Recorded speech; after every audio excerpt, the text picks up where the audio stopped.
네, 선생님, 2부를 부탁드리겠습니다. 네, 시작하겠습니다. 자, 그럼 이 금강반야바람을 경은 어떤 경일까요? 금강석은 다이아몬드를 뜻합니다. 저 에베레스트와 같이 높은 산이 지각변동으로 솟아오를 때의 열과 힘은 거의 측정이 불가능한 초고온, 초압력일 것입니다. 그런 에너지가 지나간 단층 근처에 있던 물질들이 변하게 되는데 그중 탄소가 변하여 다시는 부서지지 않는 다이아몬드가 된다고 합니다. 그러니까 금강반야란 반야, 즉 지혜 중에서도 다시는 부서지지 않고 어떤 경우에도 변하지 않는 반야라는 뜻입니다.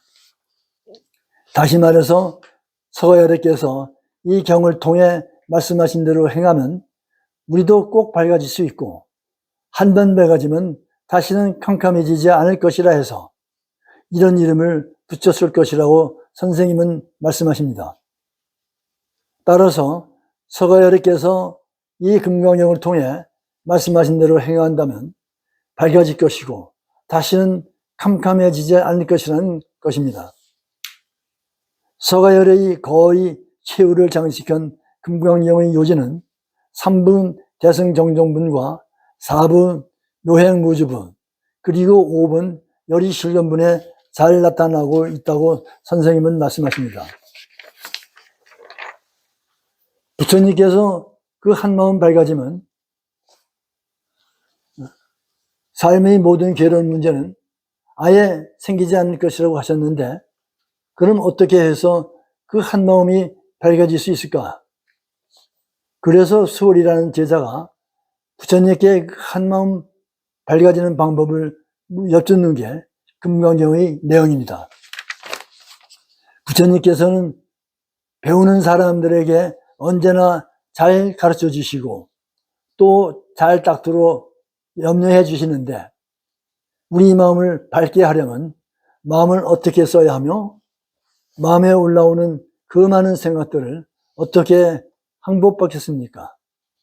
하고 부처님께 묻는 것으로 금강경이 시작됩니다. 이에 대해 부처님께서 3분에서 하신 말씀을 백선스님께서는 다음과 같이 풀이해 주십니다. 네 마음에 가진 것은 그게 다 네 생각일 것이다. 네 생각이니 그것을 네가 가지면 그 생각이 우주의 밝음을 가리는 만큼 독소를 이룰 것이니 그 생각을 부처님께 바쳐야 한다. 예를 들면 남자들이 궁리가 많으면 신경쇠약에 걸리고 여자들이 궁리가 많으면 요즘 의학상으로 히스테리에 걸린다고 합니다. 그러면 불구자 취급을 받게 되는데 제 생각을 제가 갖고 있으면 그렇게 되지만 부처님께 드리면 불구자가 되기는커녕 정신이 명랑하고 좋아집니다. 그건 왜 그러냐? 생각이란 마음의 작용인 바 마음을 떠나 물질이 존재하지 않으며 또 물질을 떠난 마음도 존재하지 않을 것입니다. 그러므로 생각이란 필시 자기의 중요한 재산일 것입니다. 자기가 가진 재산을 부처님께 바친다면 공덕이 되겠죠. 그렇다면 공덕이란 무엇이냐? 밝아져서 건강한 사람이 되는 것이죠. 이것이 바로 마음을 한복받는 방법이고 선생님은 말씀하십니다. 사실 백선생님께서는 이 3분을 어떻게 실행할 수 있을까? 어떻게 중생이 중생을 부처로 만들 수 있겠는가? 이 해답을 찾기 위해 오랜 수다 정신을 하시며 고생을 하셨다고 합니다. 백선생님께서 깨치신 중생이 중생을 부처로 만들 수 있는 방법은 무슨 생각이든지 제도하시는 부처님께 바치자, 즉 맡기자는 것입니다. 제도는 부처님만이 하시는 것이지 우리 중생이 하는 것이 아니라는 것입니다.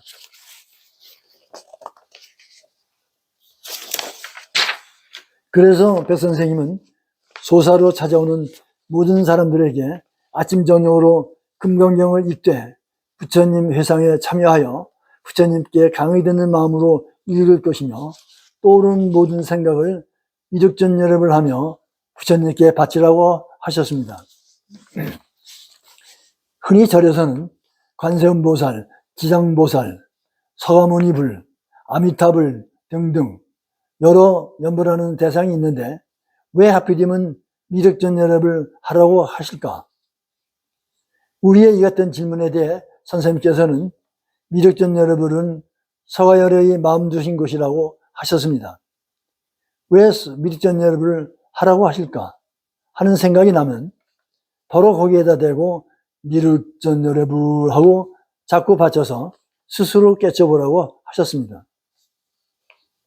그리고 부처님을 상상하는 것은 제 마음이니 부처님을 마음에 그리는 것은 매우 경계하셨습니다.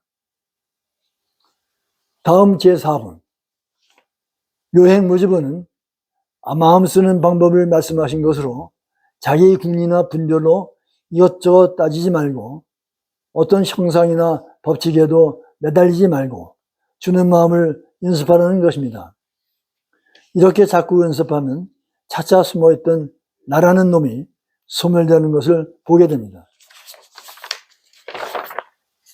그런데 어떻게 할까? 부처님을 향해야만 무소지가 되지 그냥 무심히 한다고 해도 아지 못하는 사이에 자기 욕구를 향하게 된다는 것입니다. 그래서 선생님께서는 무슨 일을 하든지 부처님 즐겁게 해드리기 위해서 한다고 연습하라고 하십니다. 그래야 상에 머물지 않고 보시하는 방법이 될 것이고 마음이 자유롭고 제한이 없어져야 우주와 때가 둘이 아니게 되어 그 공덕은 헤아릴 수 없게 된다는 것입니다. 이렇게 마음을 항복받기 위해서는 무슨 생각이든지 부처님께 바치고 마음을 쓰는 방법으로 무슨 일이든 부처님 즐겁게 해드리기 위해 한다면 그럼 그 부처님은 어떻게 생기셨을까? 이에 대한 말씀이 금강경 5분 열이시는 분입니다. 부처님께서 수보리 존자께 이르십니다.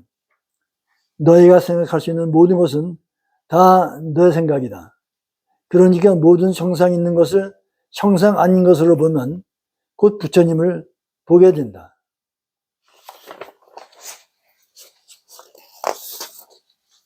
부처님을 상상하는 것도 아니고 형상이 형상 아닌 것으로 봐야 한다면 대체 우리는 절에 가서는 어디에다 절하고 어디에 대고 절을 할까요? 선생님께서는 절하는 행위 대신 마음 바치는 것이라고 하십니다. 그래서 우리는 절에 가서 등산불에 절할 때 부처님 하는 마음에 절할 줄 알아야 한다고 하십니다. 이렇듯 부처님께 바치는 것, 전하는 것을 연습하기도 쉽지 않지만 선생님께서는 한 100일간만이라도 작정하고 연습하고 자신을 점검해 보면 달라지는 것을 느낄 수 있다고 하십니다. 이처럼 금강경의 대의는 3, 4, 5분에 말씀하셨고 금강경을 수지 독송하거나 다른 사람에게 이야기해 주면 그 공덕은 헤아릴 수 없이 많다고 하시지만 부처님 말씀을 남을 위해 전해주는 경우라도 자기가 했다는 생각은 부처님께 바치라는 것입니다. 그 또한 참 밝음을 가리는 허망하고 잘못된 생각이기 때문이라는 것입니다. 그런데 이 금강경을 어떻게 읽는 것이 좋을까? 선생님께서 말씀하십니다. 지금 우리가 이 금강경을 놓고 있는 것은 3000년 전 서가야리를 향해서 아침 저녁으로 시간을 내 자꾸 향하는 연습을 하는 것입니다.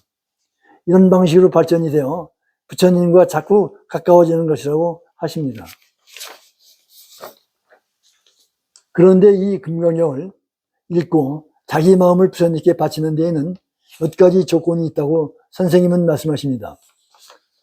3000년 전 정신과 육체가 동시에 건드는 서가야리께서 당신 제자를 데리고 이 이야기를 하셨다는 사실을 믿어 의심치 않을 것.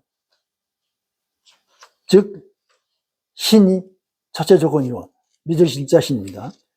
둘째 조건은 나도 그 제자들 중에 함께 있으면서 그의 말씀을 직접 듣는다고 생각하며 그 말씀의 뜻을 알려고 노력할 것, 즉 이해한다는 이해이며, 셋째 조건은 아는 것을 실행하려고 하는 것, 즉 행입니다. 이상과 같이 백선생님께 듣고 또 백선생님께서 1981년 입적하신 후 선생님의 법문들을 기억하며 후학들을 위해 책으로 엮어 출판하신 여러 선배 도반들의 저서를 참고로 석가세존의 가르침을 통해 어떻게 우리가 삶의 여러 문제를 해결하고 참 밝음의 길로 나아갈 수 있는지 요약해 보았습니다. 소사에서 그리고 서울 반도 아파트에서 입적하실 때까지 선생님 시봉을 하셨던 김현주 보살님의 말씀이 생각납니다. 매일매일 일상생활 속에서의 선생님의 모습과 말씀이 너무나 존경스럽고 딱 부처님 앞에서 선생님께 말씀드렸다고 합니다. 선생님, 어떻게 하면 다음 생에도 선생님 만나 공부할 수 있겠습니까?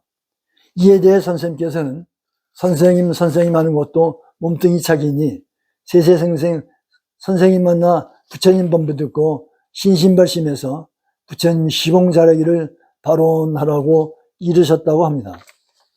저 또한 원을 세웁니다. 모든 중생들이 세세생생 선생님 만나 부처님 법문 듣고 신신발심해서 부처님 시봉 잘하기를 발언합니다. 또한 우리에게 늘 해주셨던 선생님의 발언을 이 영상을 보고 듣는 모든 분들에게 전하고자 합니다. 제도하시는 용화지음 미륵전 여러분을 공경을 이 여러 사람들이 각각 무시업법 업장을 해탈탈급을 해서 모든 재앙은 수문하고 소원을 성취해서 부처님이 시봉 밝은 나와 같이 복 많이 짓기를 제도 발언.